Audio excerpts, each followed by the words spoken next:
O Senhor esteja convosco.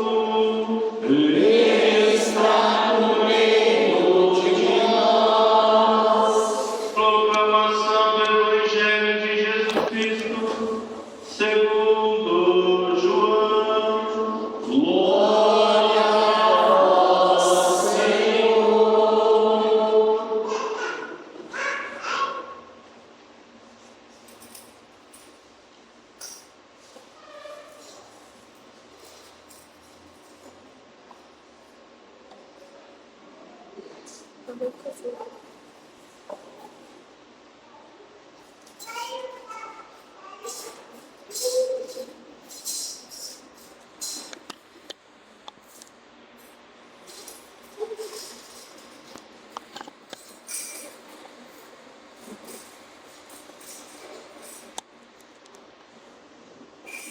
Era antes da festa da Páscoa. Jesus sabia que tinha chegado a sua hora de passar deste mundo para o Pai. Tendo amado os seus que estavam no mundo, amou-os até o fim. Estavam tomando a ceia, o diabo já tinha posto no coração de Judas, filho de Simão Iscariotes, o propósito de trair Jesus. Jesus, sabendo que o Pai tinha colocado tudo em suas mãos, e que de Deus tinha saído e para Deus voltava, levantou-se da mesa, tirou o manto, pegou uma toalha, amarrou-a na cintura, derramou água numa bacia e começou a lavar os pés dos discípulos, enxugando-os com a toalha que estava cingido. Chegou a vez de Simão Pedro. Pedro disse: Senhor, tu me lavas os pés? Respondeu Jesus: agora não entendes o que estou fazendo, mais tarde compreenderás. Disse-lhe Pedro: tu nunca me lavarás os pés. Mas Jesus respondeu: se eu não te lavar os pés, não terás parte comigo. Simão Pedro disse: Senhor, então lava não somente os meus pés, mas também as mãos e a cabeça. Jesus respondeu: quem já se banhou não precisa lavar senão os pés, porque já está todo limpo. Também vós estáis limpos, mas não todos. Jesus sabia que o ia entregar, por isso disse: nem todos estáis limpos. Depois de ter lavado os pés dos discípulos, Jesus vestiu o manto e sentou-se de novo. E disse aos discípulos: compreendeis o que acabei de fazer?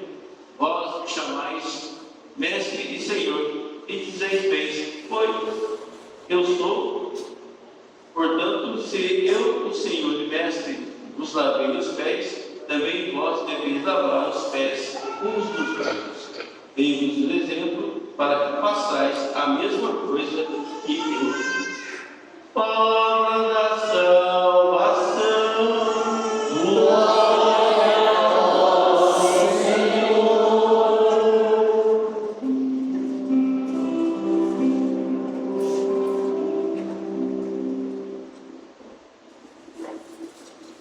Podemos nos assentar, sentados mesmo, rezemos.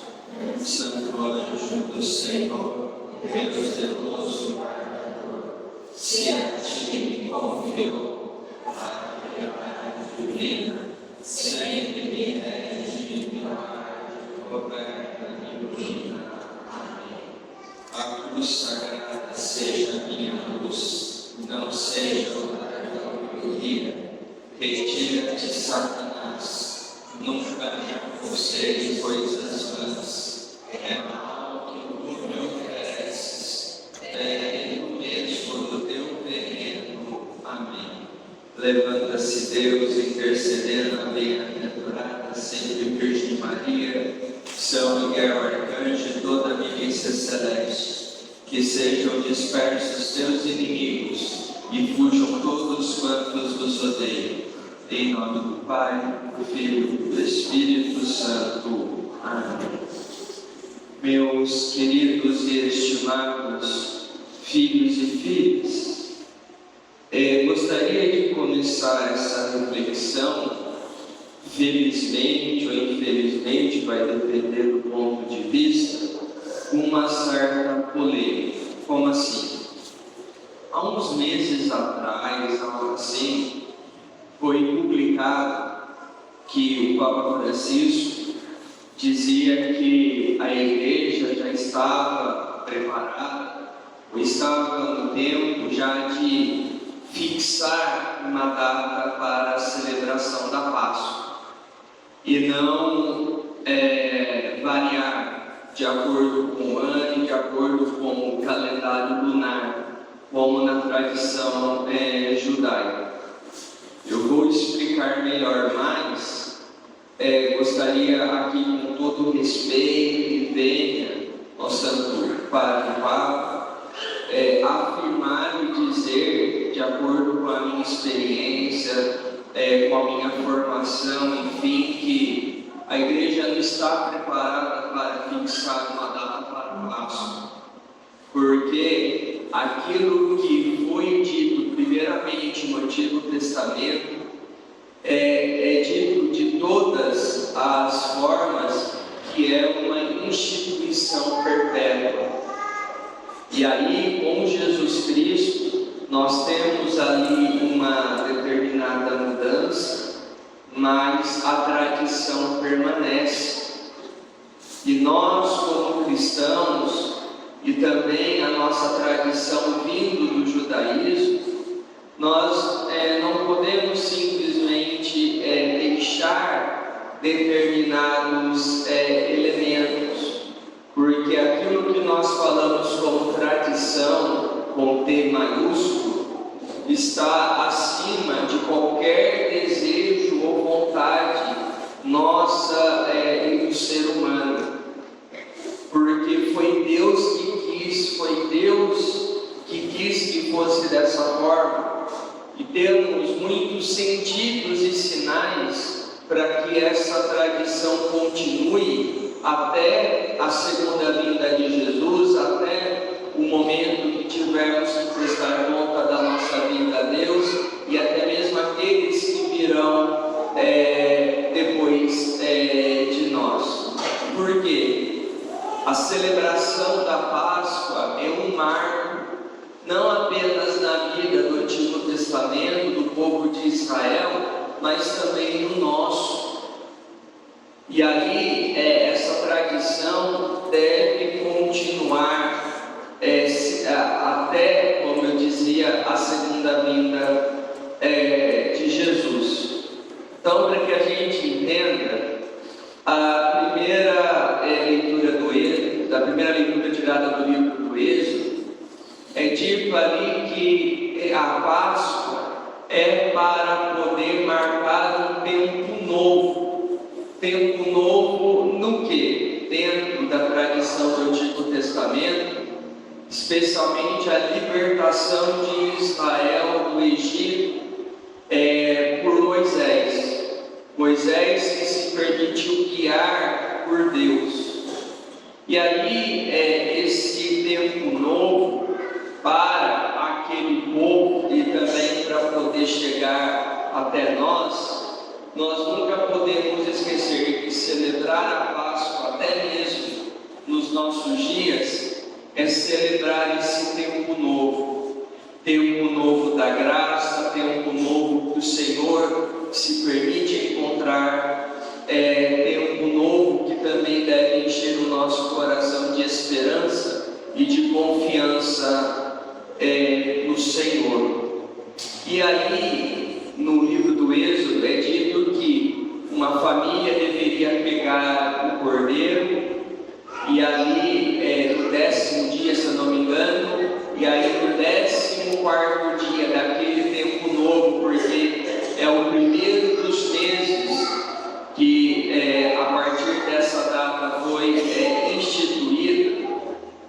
Então a família deveria pegar o cordeiro, um cabrito, e imolá-lo, sacrificar a vida daquele animal. E se por um acaso a família fosse pequena pelo tamanho do animal que fora sacrificado, deveria chamar outra família para poder cear, participar E também nós temos uma tradição, ensinamento que não é apenas uma família pequena que chama a outra, mas também uma família que vê que outra família está passando necessidade, que não tem condições de imolar aquele sacrifício, então chama para poder celebrar com ele. E esse é mais um ensinamento para nós. Celebrar a Páscoa, celebrar a ressurreição de Jesus e iniciar essa celebração com a missa da ceia do Senhor é poder celebrar também a partilha. Não apenas a partilha do pão consagrado, mas a partilha da vida e também olhar aqueles que passam necessidade e que nós de alguma forma também devemos nos responsabilizar, ajudar e estender a mão. Eu já disse isso em várias outras reflexões, mas não canso de repetir. Por quê? Quando nós falamos de ajudar o mais necessitado, aquele que de fato passa fome, as pessoas, infelizmente, até mesmo hoje em dia, acabam olhando por um viés político, partidário e ideológico. E infelizmente na vida de igreja também. Falar do mais necessitado, daquele que passa fome, alguns até já torcem o nariz, torcem a boca. E aqui é para poder deixar claro, quando nós falamos do cuidado ao mais necessitado, aquele que passa fome, é mandar o Evangelho. Então, me desculpe, não me interessa a questão partidária, política, que infelizmente se utiliza dessa questão simplesmente ou para se perpetuar no poder, para poder abusar do mais necessitado, só para poder conseguir conquistar aquilo que deseja. Na vida de igreja, a mesma coisa.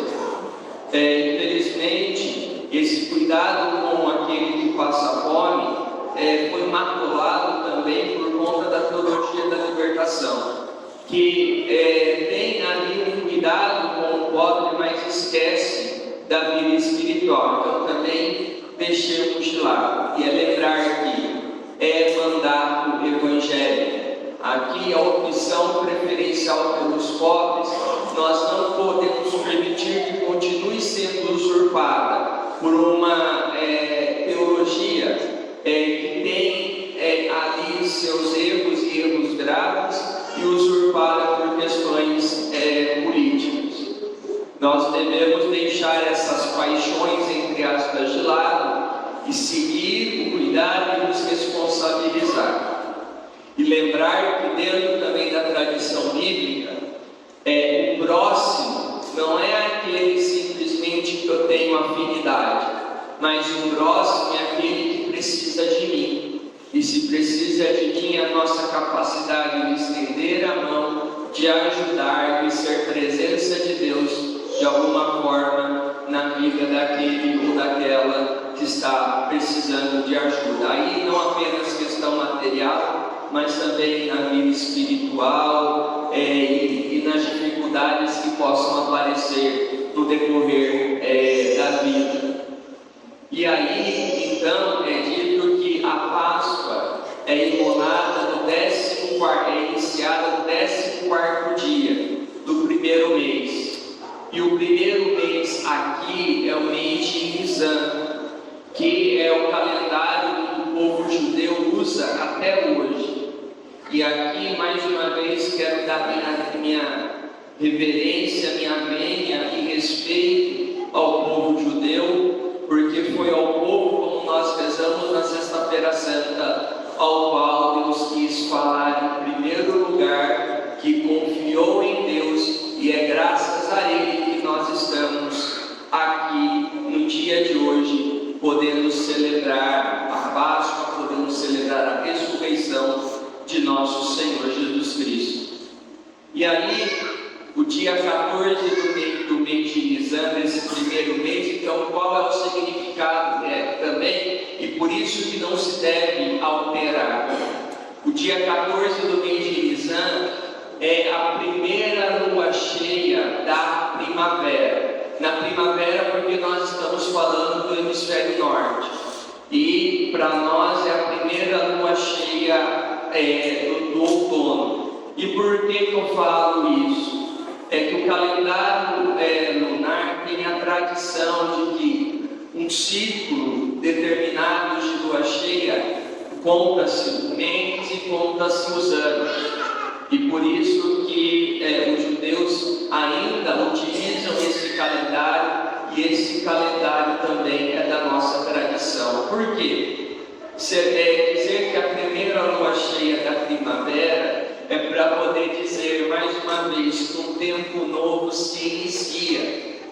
O tempo novo aqui de também começar a preparar a terra para poder futuramente ter as colheitas e para que se prepare, tenha o alimento no inverno. No nosso caso, passar pelo tempo do outono, do inverno, que também é esse tempo de recolhimento que nos proporciona também estar próximos do Senhor, para que possamos celebrar o tempo novo quando iniciarmos a primavera, no nosso caso, no mês de setembro.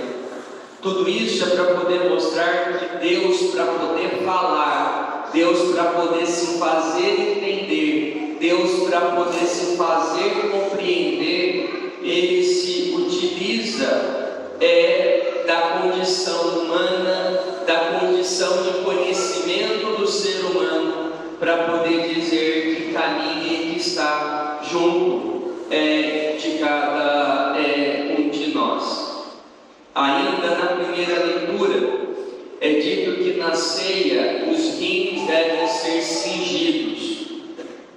Os rins, nesse sentido, cingidos, ou como é dito, amarrado uma corda na cintura, que temos também nos nossos paramentos litúrgicos, que é o símbolo.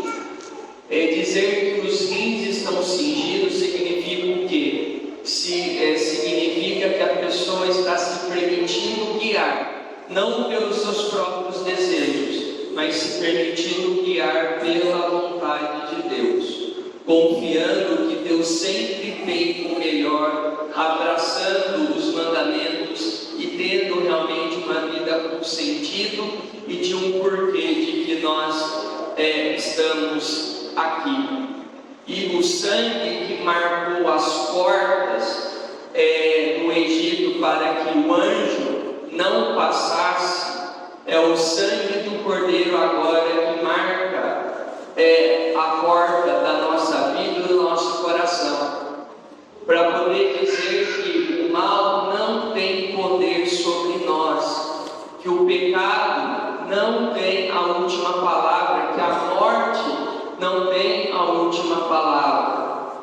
É que infelizmente nós que queremos colocar os nossos desejos, as nossas vontades, passando, forçando que fosse vontade de Deus, ou até mesmo infelizmente tentando justificar o pecado, uma atitude ruim, como algo bom, como algo que não tem importância, ou como utilizando o palavreado dos dias atuais de ficar passando pano para uma situação que nós sabemos que é errada, e aí dependendo de quem nós não agimos com justiça, nós não agimos com a firmeza daqueles que seguem Jesus Cristo. Então, independente de quem seja, para nós cristãos, o que é verdade, o que é mandamento, o que é pecado, o que é graça. Independente de quem seja, independente de quem faça. E isso nós precisamos aprender a olhar. Se hoje nós reclamamos que o mundo está deixando Deus de lado, que as nossas famílias estão sendo prejudicadas, que as pessoas não estão se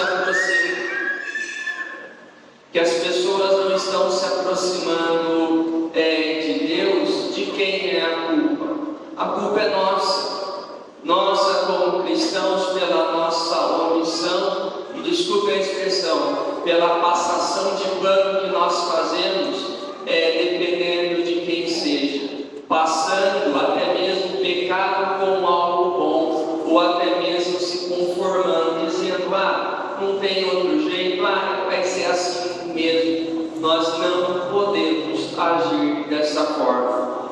E como eu disse, a Páscoa é uma instituição perpétua, está acima de qualquer poder humano, até mesmo eclesial. E aqui é porque essa instituição perpétua chega até nós por conta do memorial que nós celebramos. Falamos tanto em memorial, em fazer memória, enfim, mas as pessoas infelizmente não sabem o que isso de fato significa.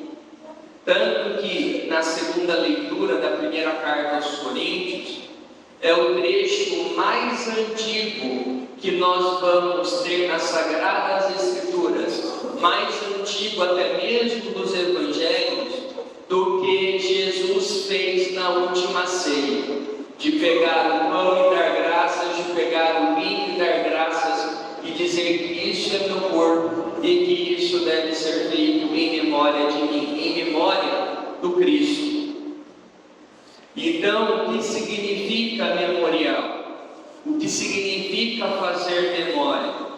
Nós precisamos aqui entender 3 passos para o memorial, para o fazer memória. O primeiro, evocar o passado. Evocar o passado significa chamar acontecimentos lá de trás e trazê-lo à tona para os nossos dias. Então não é história da carochinha ou coisa parecida. Nós evocamos a última ceia porque acreditamos que de fato aconteceu. Evocamos o Calvário porque acreditamos que de fato aconteceu. Evocamos o Cristo na cruz que morreu porque de fato aconteceu. Evocamos a ressurreição porque de fato aconteceu. Então não é um faz de conta, não é se é verdade, amém, se não tem problema. Não, nós não podemos ter esse tipo de pensamento. Então evocamos o passado. O segundo ponto, o atualizamos, o tornamos presente. Por quê? Como que isso é possível? Porque em Jesus Cristo nós podemos celebrar o Kairos. O que é o Kairos?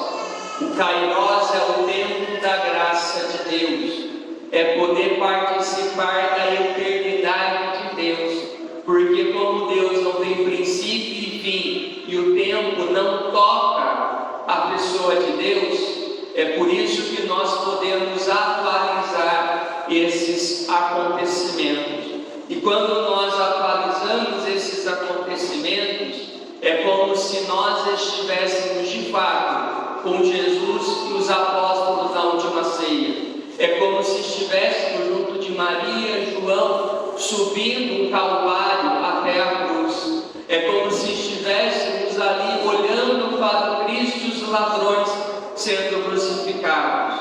É como se estivéssemos vendo o corpo do Cristo sendo descido e entregue aos braços de Maria. É como se estivéssemos junto com Nicodemos e levando o corpo de Jesus para a sepultura. É como se estivéssemos com Pedro e João, com Maria Madalena e as mulheres, vendo que o sepulcro está vazio.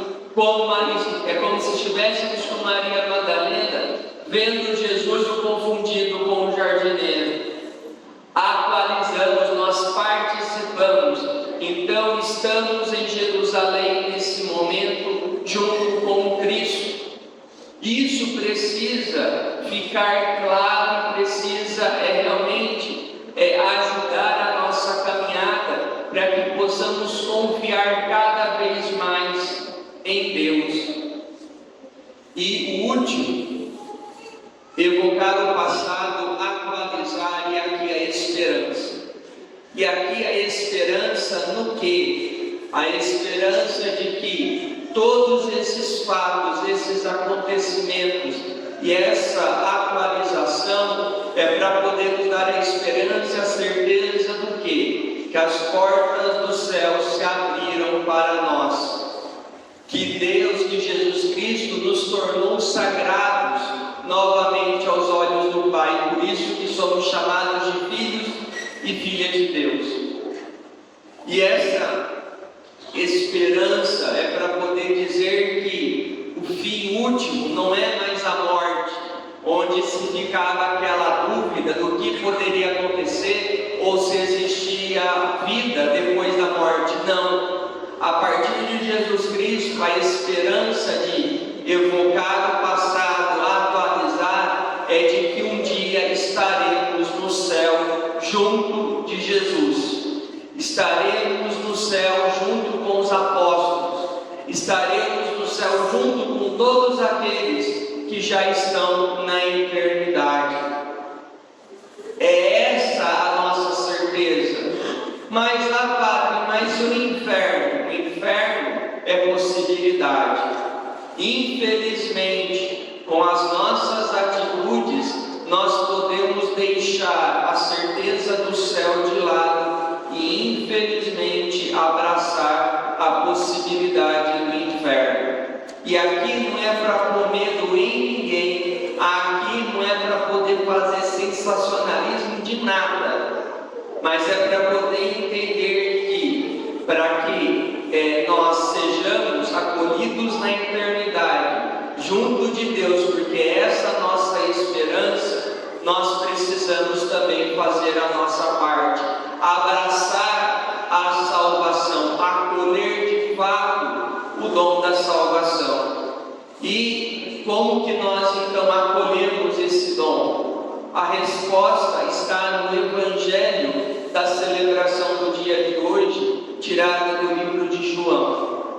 Dos 4 evangelistas, Mateus, Marcos, Lucas e João, João é o único evangelista que não narra a ceia, como Jesus pegou o pão e Jesus pegou o cálice. Não.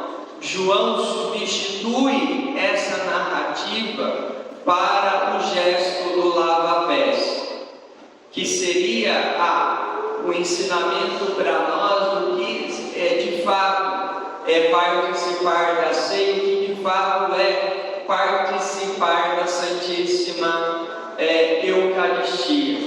E é esse então o sinal o que João vai nos dar no dia de hoje, para que possamos dizer se abraçamos ou não a salvação. E ali João inicia o Evangelho dizendo que Jesus disse que chegou a sua hora e tudo o que ele fez até agora, o que virá depois, é por amor. Se alguém quer entender o que significa amor de fato, o exemplo é Jesus Cristo. A sua vida, o seu suplício na cruz e a sua ressurreição. Tudo isso para poder nos unir novamente a Deus. Então, o sinal, o exemplo é de Jesus Cristo. Qualquer coisa fora disso, desculpa a expressão, é balela. E aí, tem hora que as pessoas querem colocar outras situações ou pessoas no exemplo de amor que Jesus nos deu. E é interessante que o ato do lado de lavar-pés, em primeiro lugar, era uma função de escravo. Não era qualquer pessoa que tinha o ofício de lavar o pé do outro. Muitas vezes era o escravo, era o servo que tinha essa atitude. E aí Jesus evoca para si e abraça essa realidade. E aí, quando Jesus vai lavar os pés dos discípulos, nós vamos ter 5 verbos para poder narrar esse acontecimento. E se nós bem lembrarmos na língua portuguesa, verbo é ação, é atitude. E Jesus vai usar os verbos levantar, tirar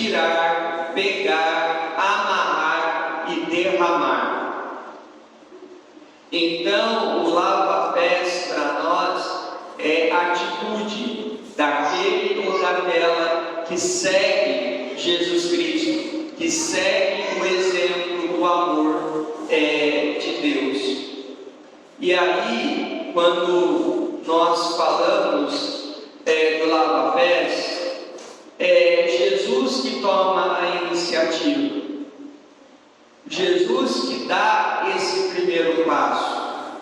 E aí tem hora que nós murmuramos e reclamamos que não queremos resolver as situações porque nós nos achamos que estamos certos, que estamos corretos, e quem deve dar o primeiro passo é quem errou e quem fez algo de errado.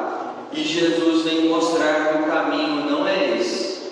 Independente se estivermos certos ou errados, nós como cristãos deveríamos ser os primeiros a tomar a iniciativa de amar, de ser caridosos, prestativos, de perdoar os inimigos, de dar uma nova oportunidade.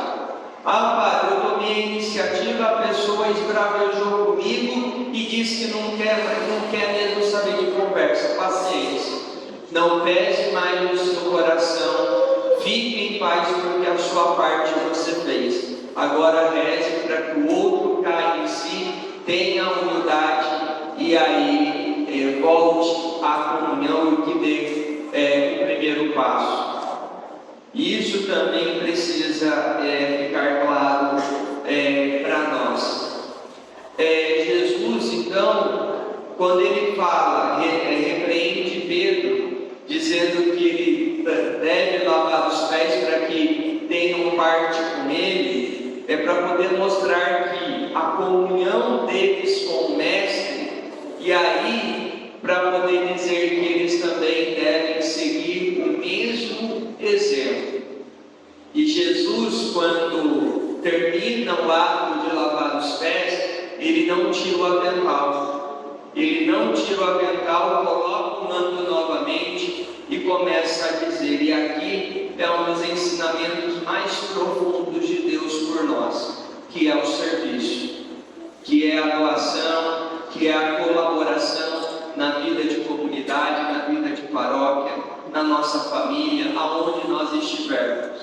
É a nossa vocação de santificar o local onde nós estamos. Santificar nada mais é do que levar as pessoas a Deus.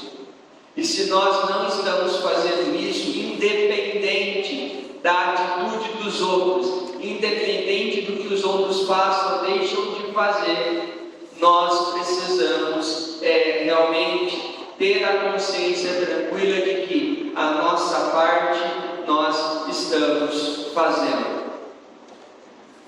O serviço nós estamos fazendo. Lavando os pés nós estamos fazendo. Mas meu esposo, minha esposa, meu filho, não interessa. Não importa. É a sua consciência diante de Deus. Se o outro não oferece o bem, mas se o outro oferece o mal no lugar do bem que foi oferecido, ele vai prestar contas da vida a Deus. E podem ter certeza que terão que prestar contas sim. E aí, também Jesus, não tirando o avental, é para poder dizer o quê? Que o Mestre, Jesus, não é aquele Mestre que simplesmente diz, faça isso ou faça aquilo, siga isso ou siga aquilo, tenha essa atitude ou a outra atitude. Não. O Mestre Jesus é aquele que faz, que age, e aí depois diz, sigam o exemplo. E é isso que é discipulado, é imitar os passos do Mestre. E se nós não imitamos os passos do Mestre, estamos nos distanciando cada vez mais de Jesus.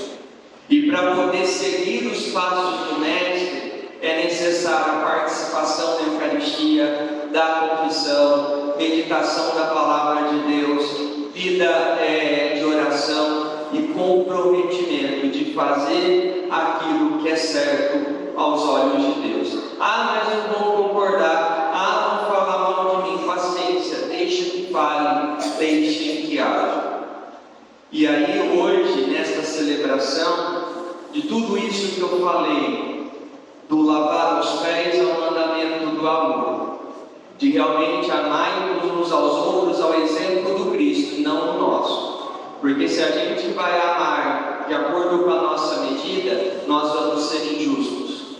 Nós vamos ser injustos, vamos fazer o mal, vamos gerar desigualdade.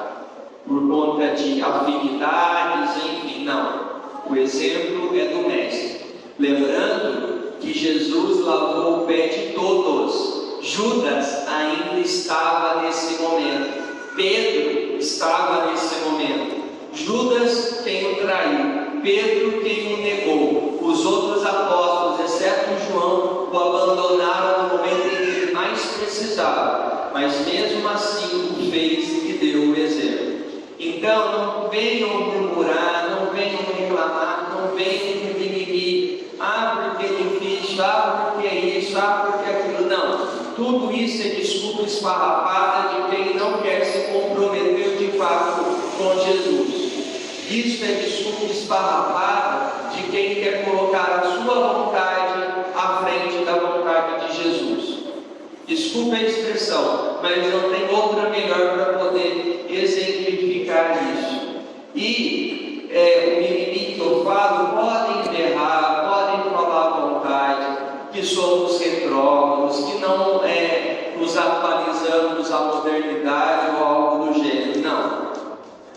Dogma, verdade de fé será o mesmo, ontem, hoje e sempre. Gostem ou não, concordem ou não. A diferença é como o dogma será apresentado para poder chegar e para que todos consigam entender. E aí celebramos também hoje a Santíssima Eucaristia. Deus que se dá em alimento para que nós possamos comungar o seu corpo e sangue. E aqueles que não possam fazê-lo, comungam de maneira espiritual. Mas é para poder dizer que Deus não está longe de nós. Se a gente reclamar, onde está Deus? Deus não olha para mim, etc. Gente, é ingratidão da nossa parte, porque temos Deus dentro de nós. Comungamos do corpo e sangue de Cristo, presenciamos um milagre a cada celebração. Pão vira carne, vinho vira sangue. E aí a gente ainda quer ficar pedindo sinais para Deus. Isso é um absurdo e falta de fé da nossa parte. E o que mais nós queremos de Deus, se até em alimento Ele se oferta a cada um de nós, Ele se dá a cada um de nós. E aí tem aqueles que reclamam quando a igreja tem os seus mandamentos e fala, mas tal pessoa fica restrita à comunhão. Aí as pessoas querem reclamar que a igreja não acolhe os pés. Não, quem não se coloca é o fiel. Quem se coloca na condição de não poder comungar é o fiel por conta das suas atitudes. E nós seremos responsabilizados pelas nossas atitudes, porque o mundo lá fora fará liberdade, ninguém tem nada a ver com a sua vida. Fácil que você bem entender que ninguém tem nada a ver com isso, é mentira. Todas as nossas ações têm consequências na nossa vida e na vida do semelhante, umas mais desastrosas do que as outras, mas têm consequências. E não venham para desculpar, eu não tive escolha. Não teve escolha assim, mas escolheu mal. E aí encerro esta celebração, peço até licença ao diácono, porque não tem como hoje terminar sem falar também da instituição do ministério ordenado, especialmente aqueles que participam do sacerdócio ministerial do Cristo, os bispos e nós padres, que pela nossa vocação, pelo chamado que Deus faz, que Deus fez a cada um de nós para poder colaborar na construção do reinado e também para ajudar na santificação dos fiéis. E povo de Deus, e santificar os fiéis, ajudar na condução do povo de Deus, não significa que nós vamos dizer sim para tudo, porque o não também santifica, o não também faz parte. Quando nós falamos não para alguma coisa, não é porque nós não gostamos da comunidade, não é porque nós não amamos os leigos e leigas, mas porque nós não podemos ser infiéis a Deus. Então não existe dar jeitinho para batizado, não existe dar jeitinho para poder casar, não existe dar jeitinho para poder atender a confissão daquele que está numa situação que fica restrito. Não é dar jeitinho. Me desculpe, quem dá jeitinho é o demônio, não Deus. Desculpe essa sinceridade.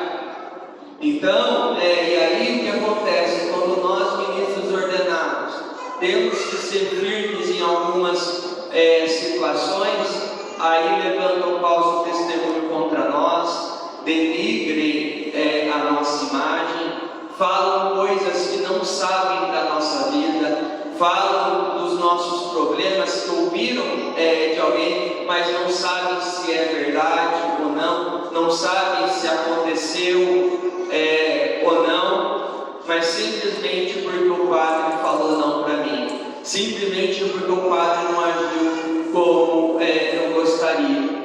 E isso é ingratidão, e aqui não estou negando os nossos erros, os nossos pecados e as nossas falhas, que nós também precisamos rezar a cada dia para a nossa conversão, também para a nossa santificação, e também para que a gente não se perca no caminho.